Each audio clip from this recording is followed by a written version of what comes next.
అందరికీ నమస్కారం.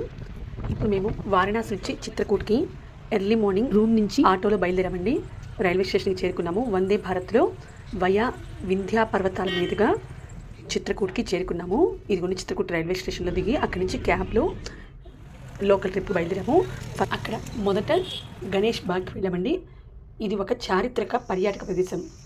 దీన్ని 19వ శతాబ్దంలో మరాఠా పాలకుడైన వినాయకరావు వేసవి విడిదిగా నిర్మించారు. ఇక్కడి శివాలయం గోడలపై మరియు స్తంభాలపై ఉన్న అద్భుతమైన శిల్పకళ మధ్యప్రదేశ్లోని ప్రసిద్ధ ఖజురహో దేవాలయాన్ని పోలి ఉంటుంది. అందుకే దీనిని మినీ ఖజురహో అని కూడా పిలుస్తారు. ఈ సముదాయంలో ఒక శివాలయం 7 అంతస్తుల మెట్ల బావి ఈ వీడియోలో చూపించాను చూడండి. నెక్స్ట్ చిత్రకూట్లో రామ్ దర్శన్ అనేది రామాయణ ఇతిహాసానికి మరియు తులసీదాస్ భక్తి ఉద్యమానికి అంకితం చేయబడిన ఒక ప్రముఖ సాంస్కృతిక ఆధ్యాత్మిక కేంద్రం. ఇది శ్రీరాముని అద్భుతమైన జీవిత చరిత్రను, చిత్రకూట్ ప్రాముఖ్యతను వివరిస్తుంది.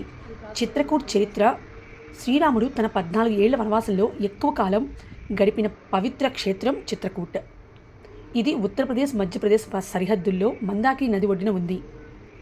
రామ్ దర్శన్ ప్రత్యేకత: శ్రీరాముడి వనవాస ఘట్టాలు, అయోధ్యకాండ మొదలుకొని రామాయణంలోని ముఖ్యమైన సన్నివేశాలను శిల్పాలు మరియు చిత్రాల ద్వారా ఇక్కడ ప్రదర్శిస్తారు. భక్తులు రామాయణంలోని నైతిక విలువలు, సోదర భావం మరియు ధర్మాన్ని అర్థం చేసుకోవడానికి ఈ ప్రదేశం ఎంతో దోహదపడుతుంది.